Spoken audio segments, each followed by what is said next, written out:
Welcome, everyone, to another edition of the Winner's Circle Sports Betting Podcast right here on the Winner's Circle Sports Betting channel. It is Tuesday, May the 7th, and like every Tuesday, I am joined by my esteemed colleagues, Mr. Sean Higgs and Mr. Jesse Schule. I'm Ross Benjamin, all three of us of our sponsor site, gamblersworld.net, where we guarantee all our picks, folks, which simply means if you don't win, you don't make a profit on any single game, multi-game daily package, or subscription plans of 30 days or fewer, we will credit your account back the exact amount that you paid for that particular package or subscription. And also, folks, you could use that anytime you like on any one you like, even if you lost a one handicapper and you want to use another the second time around with your credit.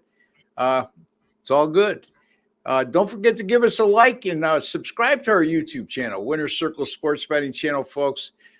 We just surpassed 13,000 subscribers a couple weeks ago, and we were elated that each and every one of you who has subscribed has done so, and helps a lot in making our sponsor happy and keeping these shows alive. And if you have not subscribed, just hit that black subscribe button, and you also see a WC logo in the bottom right-hand corner of your screen. If you're on your PC, that serves the same purpose. Just click on that. It's 100% free to do so. There's no obligations. There's no strings attached. There's no hidden agenda. And while you're at it, go into your YouTube settings and click on the alert notification bell for the Winner's Circle Sports Betting channel, and you'll be notified immediately upon any of our 5 podcasts going up weekly. Jesse, how are you, my man? Well, Ross, unfortunately, they're going to have to take advantage of the guarantee program for my NBA play last night. My 14-2 top play run is now down to 14-3. Probably some people not happy with me this morning, but my other 2 plays did cash, so 2-1 every day still adds up to a fair bit of money in the end. Absolutely. And your one soccer play, and for those of you who like to bet on soccer, Jesse's your guy, man. He had Crystal Palace yesterday as a plus 130 money line underdog, and they crushed Manchester United, that is, 4-0. So great call there, Jesse. Excellent job. And Sean, how about you? A nice winning day baseball. So on a nice little run here, 58% since the start of the month, 59% overall, 11-4 NBA run. Ice has been a little cold, but that's all right. I've been avoiding it since I've had a tough spell with my unders. So listen, I'll make money in NBA and Major League Baseball while I can. Yeah, well, ice is normally always cold, but Sean's referring cold in a bad way. And it's NHL picks are cold. Anyway. You could find Sean and Jesse over at gamblersworld.net, folks, along with myself and 7 other great handicappers. And right now we're in the NBA playoffs, just starting round 2, and we still have our special up right now, $195 will get you any one of our NBA playoff package, which will take you right through the NBA finals. And Jesse, you know what? After being sizzling hot in the NBA, I've lost my last 2, including last night with an embarrassing loss on the Denver Nuggets, who just didn't show up, period. And still 15-4 with my last 19, 27-8 with my last 35, and 38-17 with my last 55 NBA picks overall. That dates back to the regular season. My NBA totals, by the way, folks, 13-1 with my last 14. So keep an eye on those. And on the show yesterday, we had a 4-0 day as Doug hit both of his prop plays. He had the guy's name, the big white guy for the Knicks. Help me out, guys. Hartenstein? What's that? Hartenstein? Yes, Hartenstein. Isaiah Hartenstein under 9.5 rebounds, and he also had the Joker over 12.5 rebounds. So he cashed both of his prop plays. I had the Knicks game over the total, sailed away over the total. And Chip Sharimbas had the Denver game under the total. 4-0 day, yet because I commented on Chip's picks, like you know how we follow up with our opinions on our feature. Whoever's assigned to the game gives their pick, and then we usually give out our opinions. I mentioned that I had my opinion was on taking the Denver Nuggets over 105.5 points, and lo and behold, guess what, Jesse? One guy chimed in to say, "Nice pick, Ross, on the under 105.5." And you know what, Sean, and the best part about it is this, you'll love this, is that he went on to tell us how he had Minnesota on the point spread, on the money line, and you know, again, Well, I got good news. Alternate Minnesota minus 17.5. Yeah, I got good news for Ross, and Sean, you'll like this too. I put out a video on another channel yesterday, and I got a comment. You're pretty cool, Schule, but you're no Ross Benjamin. he said that Ross is a star. Yeah, you know what? I just appreciate anything nice that's said about me these days. So I'll take it. But Jesse, you're a star as well, my man. I'm your biggest fan, brother. So again, that was Well, nice. I told him, I said, I'll take cool. Cool's okay with me. Cool is great, man. Cool is great, but you're cool and good. So that's all that matters. All right, boys. Let's get to our games. We're going to be covering the Cavs at the Celtics. Dallas at Oklahoma City. Me and Sean will be covering either the side or total on those two games. And Jesse's going to be looking at props. And like yesterday, Doug went 2-0 with props. And Jesse feels pretty good about the two props he's got today. And one of them involves not Derek Lively. And not just Derek Lively, but Derek Lively the second. Jesse made that clear to me. Okay, so what do you think about Derek Lively the second to start with? Well, Ross, you're not as familiar with Derek Lively as some might be, but behind Luka Doncic, he's the second leading rebounder on the Dallas Mavericks. He's a 7-footer out of Duke. And there's an injury to Maxi Kleber. The Mavericks will be without Maxi Kleber. Kleber was getting 20 minutes a game against the Clippers. And that should free up. Those minutes should go to guys like Lively. Lively averaged 6.9 rebounds against the Clippers and 6.2 rebounds per game during the regular season. I'm looking at his rebounds prop here, over 6.5 rebounds. And the reason why I'm looking at that, prior to even knowing about the Kleber injury, just facing Oklahoma City is a favorable matchup for big men. Oklahoma City ranks among the worst in the NBA on the boards. Only Charlotte and Washington ranked worse this year during the regular season. They lost the rebound battle in 3 of 4 games against the Pelicans. And you guys might remember I had a rebound prop on Valanciunas in one of those games after he got pulled in 20 boards in the previous game.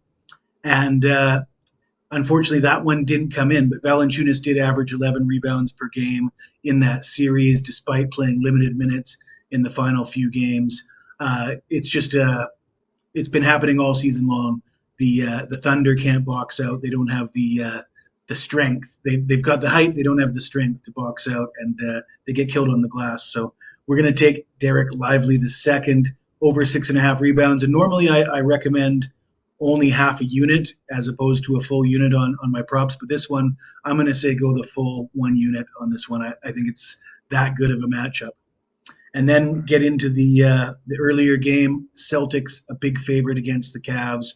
I'm not in the business of laying 12 points with the NBA favorites, but it is a terrible situation for the Cavs coming off that Game 7, in my opinion. In a Game 7 that they trailed by 18 points with 4 minutes to go in the first half. They were very fortunate they were able to come back because Orlando just couldn't hit a shot in the second half. They finished the game shooting just 33% from the field. And, you know, I don't think you can count on the Celtics shooting 33% tonight. But I'm going to look at Jason Tatum under the PRA. And it's just like Sean said last week, you know, the way to make money on these props is to find big numbers and go under the number. Tatum only averaged 39.9 points, rebounds, assists in the regular season. He's not averaging much more than that in the playoffs. And his number tonight is 43.5. we're expecting it to be a blowout for the Celtics. If that's the case, he might not even play the last 5 minutes to pad those stats. And he didn't go under or he didn't go over that number in the last 3 games of the first round series against the Heat. The only game he went over that number was game 1 in the series versus the Heat. So it seems like a rather inflated number, 43.5 for Jason Tatum. And that one's for just a half a unit. All right, good, great stuff, Jesse. Fabulous stuff, actually. Derek Lively II to go over 6.5 rebounds for the Dallas Mavericks tonight, and then Jason Tatum to go under 43.5 combined rebounds, points, and assists as Jesse's 2 prop plays. Mr. Higgs, you have any comments on those? I'm not a prop guy myself, but I know you are a little more than me. Yeah, but NBA props I think are a little more tougher. Like, just allude to, I'm always like, if I see some big number, I look at an under in the playoffs, just because it's the playoffs and rotations get shortened. Some guys get less action, some guys get more action in the case of Lively and a good matchup. So I'll leave it to Jesse. I'm not going to jump at any props. I'm doing all right with my sides and totals in the NBA. I'll stick with that. Actually, more sides and team totals than game totals. So well, Jesse makes a good point too with the Celtics laying 12. If you like the Celtics in that game, chances are down the stretch they're going to sit their starters, and we've seen that happen a couple times this season already. As a matter of fact, I remember Doug had a pick in the Dallas series in the first round where he had Doncic to that go. Was me. Was that you? Under 52. It was 52.5, and he landed on 52, and they pulled him with 5.5 minutes to go. Yeah, exactly. Some guy was giving Jesse a hard time, and Jesse said, "Did I win or no?" He said, well, they pulled him with 5 minutes to go. Well, hey, that's part of the thinking. That's exactly why he said it could happen in a blowout. Anyway, boy, you gotta love the and folks. Look, we encourage your comments. Okay, so sometimes they make us laugh and they entertain us a little bit. All right, Sean. Speaking of that Cavs and Celtics matchup, the Celtics woke up this morning. They were 11-point favorite, then shortly after went to 11.5, and now they're 12 across the board. The total in the game is 209. What do you got for us? Yeah, Jess was like, hey, I'm not going to lay that double digit. I'll lay the 12 here with the Celtics. And it's just tough to tackle a spot here, right? Because you look at it as Cleveland's off a tough 7-game series. Huge comeback. I mean, monster comeback. I thought, I was like, wow, I can't believe, I like the Magic this year. I thought they're kind of an upcoming team. Was expecting a 20-point win on the road. Well, they didn't get not even a win on the road there. They blew that puppy. But I look at it this way, Porzingis is out for the Celtics.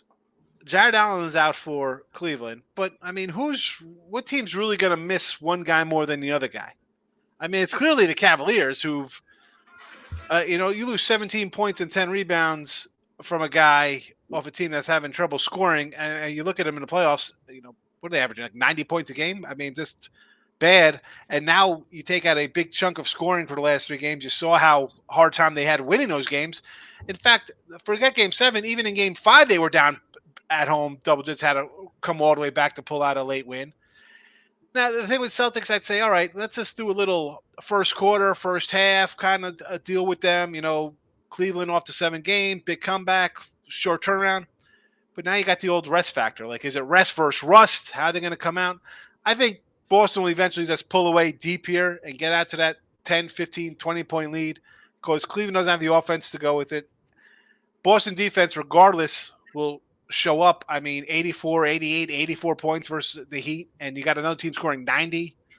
Short rest turnaround. I'll lay the 12. I know it's kind of like a squarish kind of play here, but the fact that it's moved a point in an hour. I mean, this morning at 6:30 when I woke up, it was at 11.5. So now it's moved a full point. I feel all right with playing the 12 here. Yeah, I agree with your logic, Sean. And again, there's a big difference between laying 12 for one of us when there's only 2 games on the board and laying 12 when it's a full slate of NBA games where I could speak for myself, and I think these guys join me in this sentiment. And correct me if I'm wrong, boys, but usually I'll just scan right past the double-digit favorite on a full. Honestly, I was thinking maybe team total here, but this could be a 101-88 kind of game still, and still stay under that number. And again, they came out strong in game 1 versus the Heat.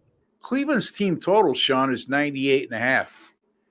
So, but if you factor in, they in that series against Orlando, they scored 97 points or fewer in 6 of those 7 games, and they won the series.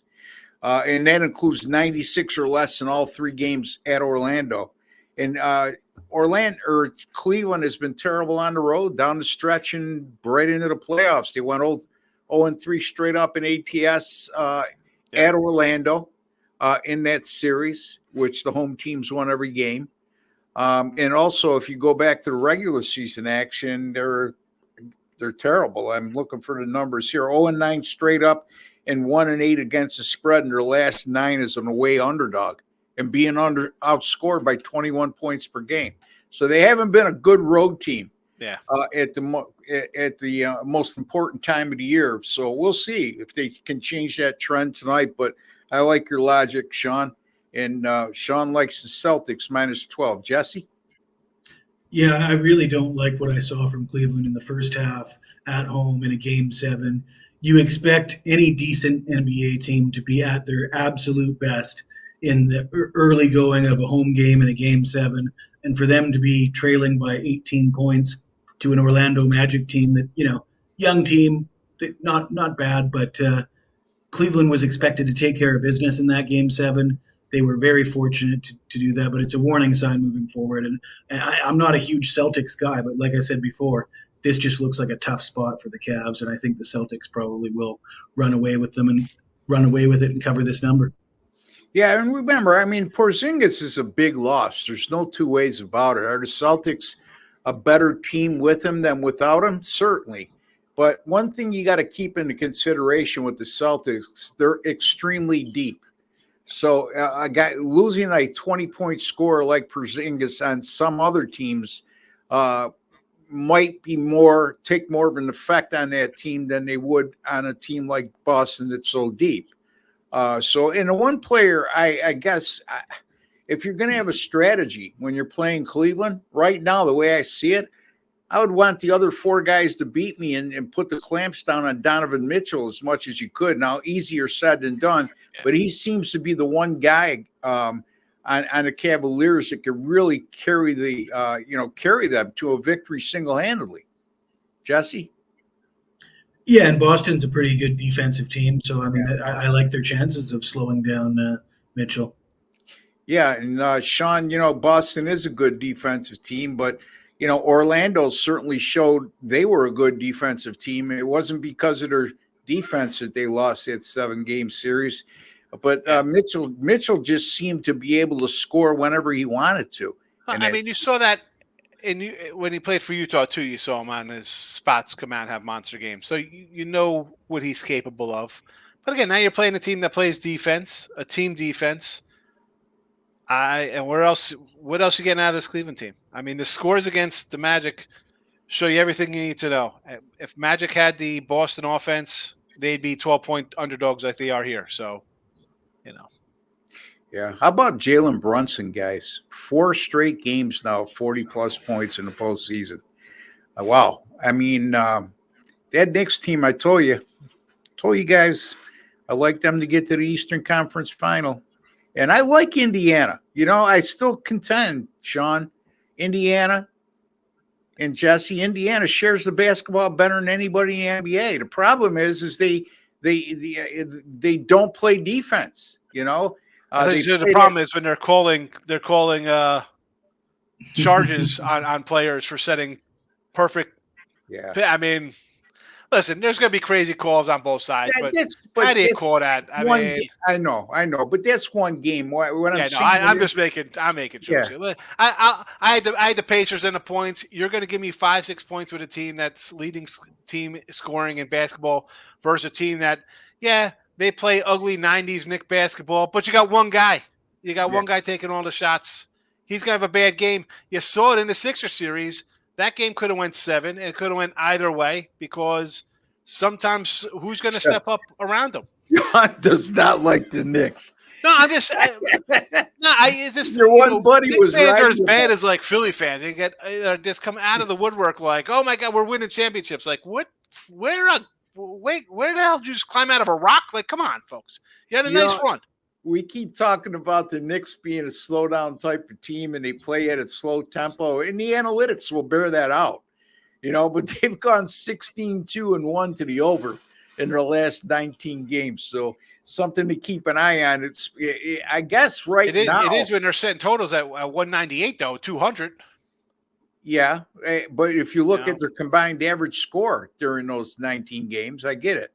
It's not like they're going over with combined scores of 205 and 206 either. Yeah. So we'll see going forward, but they're very good at getting to the free throw line. That helps their cause a lot, Sean. Jesse, any further thoughts before I get to my game? Yeah, it would have been a lot cooler if the Knicks could have covered last night, let alone just winning the game. But I did have the under in the first half, which was a hell of a lot better than the under in the full game. But so at least I was half right. Yeah, and once Hartenstein hit that 3-pointer at the buzzer, man, it was past half court. I said I'm going to win this. And sure enough, they scored a ton of points in the second half. Yeah. Anyway, all right, let me look at my game here. And that's the Dallas Mavericks and the Oklahoma City Thunder opening up their series in the Western Conference semifinals tonight, 10 o'clock Eastern time, Oklahoma City. 3.5-point favorite, total right now, 218.5. Guys, this total really skyrocketed going from 214.5 to 218.5. And it's creating some value for the pick I'm going to use today. Oklahoma City, 92 points or less allowed in their last 5 and 6 of their last 7 games. And that includes holding New Orleans to 92 or less in all 4 games of that sweep. They're also 8-0 straight up in their last 8 games. They've won 8 in a row going into tonight. And during this 8-game win streak, or current 8-game win streak, I should say, they're only allowing 93 points per contest. They're holding opponents to 38% shooting and 28% from beyond the 3-point line. This is also an Oklahoma City team that's averaged just 81.3 field goal attempts per game in her 4-game sweep of New Orleans. That's an extremely slow pace. Dallas, by the way, they only averaged 82.2 field goal attempts per game in their 6-game win over the LA Clippers. Dallas, by the way, whenever the total has been 210 to 219.5 this year, and there hasn't been many times they fell in that category because they're a high-scoring team. But when they do, they've gone under the total in all 4 games in that situation with a combined 194.7 points scored per contest. And I think people are losing sight of the fact, if you look at Dallas and how hot they've been down the stretch and how well they played against the Clippers to advance, I think people keep thinking with Luka and Irving and those types of characters there that they're a high-scoring offensive team. And, on most nights they are, but they're very underrated defensively, especially over the last couple months of the season. If you look at their defensive analytics and their numbers over the last 2 months of the season, this is one of the best, if not the best, defensive team in the NBA over the last 2 months. And here's I got an angle for you here. Since the 2004 NBA playoffs, anytime you have a game 1 home favorite of 5.5 or less, like Oklahoma City is, and they're coming off a 4-game sweep in their previous series, and they allowed 99 points or less in all 4 of those games like they did. It's only happened 5 times where a team was opening up a series, coming off a 4-game sweep, and in that 4-game sweep, they held their opponents to less than 100 points on each occasion. When that's come up, it's happened 5 times. All 5 have gone under the total. And there's only been a combined 178.2 points scored per game in those contests. I'm going to go Dallas, Oklahoma City.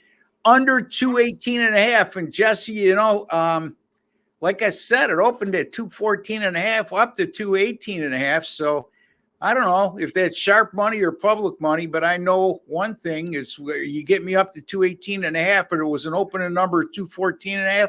You created a window of value for me to go under. Yeah, I find when you see a line move that much, it often lands right in the middle. So I'm going to say the total finishes at like 216 here tonight, because that's what I normally see happening. Yeah. Because if you got in on the over early, you're good. If you get in on the over too late, you're no good. Yep. But it makes sense of the under trend, because Oklahoma City is coming off a long layoff, but well rested. They should be healthy enough and energetic enough to play the defense, but perhaps the shot's not as sharp offensively with the layoff. It makes sense. I think you could even say it's the same thing in the NFL. Unders off of a bye week is a trend as well, because teams are usually healthier and more energetic to play defense. So I like the under here. Yeah, it's true, because if you're playing good defense, the rest isn't going to hurt your defense. It's going to hurt your offense more than anything, Sean. Your take? I actually like the Thunder here, minus the points. And the fact that the line went up here, total, I think that helps my leaning here, because someone's got to score. Yeah. And why not a team? We had the Mavericks last series. We talked about them getting to the Western Conference Finals at a 901 shot. But, coming down the stretch, I look at their record, 17-4. I'll throw out their two last losses of the regular season, and you beat a Clipper team that's, I mean, come on. What kind of team is that? A shell of itself. And you look kind of bad during spots of that series. And you didn't really beat, as much as a nice little record coming down, you think you're hot, you're playing good. You dig into it, you're like, all right, well, they beat Golden State, who was a play-in team. You beat Denver, you knocked off there. Okay, I'll give you that. But everything else is kind of like ho-hum, not versus good teams. Oklahoma got you twice in that span. You're rested. They're the younger team. I think they're probably out to prove something, right? I mean, no one's giving us respect as the top seed here. Yeah. It's actually the youngest team ever to be a number one seed in the NBA playoffs. And they demolished New Orleans. Again, two different They had that shaky opening game where they only won by 2, but then once they settled in. Exactly. So I think the butterflies are gone here. They're going to come out and be like, Shea's tweeting out stuff like, yeah, how'd that trade work out for you, Clippers? I mean, they're confident. They're feeling good about themselves. So I'll take them here in game 1. Yeah, and also keep in mind, we're very strong home court for Oklahoma City. They're 35-8 straight up at home this year. That includes 34-5 straight up in their last 39 at home, and 7-0 straight up and 6-1 against the spread in their last 7 at home. So, it's for a talented young team. It's not uncommon for teams with this kind of talent being that young to be a lot more dominant at home than they are on the road. So, again, our picks are as follows. Mr. Higgs, he likes the Boston Celtics, minus the 12 over the Cleveland Cavaliers. Jesse Schule likes 2 props. Derek Lively the second for the Dallas Mavericks, over 6.5 rebounds. And Jason Tatum, under 43.5 combined rebounds, points, and assists. And I am on the Dallas-Oklahoma City game to go under 218.5. Those are our 3 picks. 4-0 yesterday with our free picks, official free picks, that is. And let's go 3-0 today, guys. Recap of what's going on for you guys tonight, and just a refresher on how you've been doing of late. Sean? Got a triple play 3-pack of MLB up. Nice winning season so far, 58% for the month. We're going to keep it going. Go get 3 more winners up right now at the Gamblers World website. GamblersWorld.net is where you'll find those picks from Sean Higgs. Jesse Schule, who's our number 1 money earner since the site's inception. Tell the folks what you have tonight, Jesse, and just a refresher on how good you've been doing in certain areas that they should keep an eye on. Well, like I said, I lost my big NBA play last night, but that's not going to stop me from coming in with 2 more NBA plays tonight. Got to play on both games. And then 16-6 baseball run. I got one baseball to go along with it, 3 plays for today.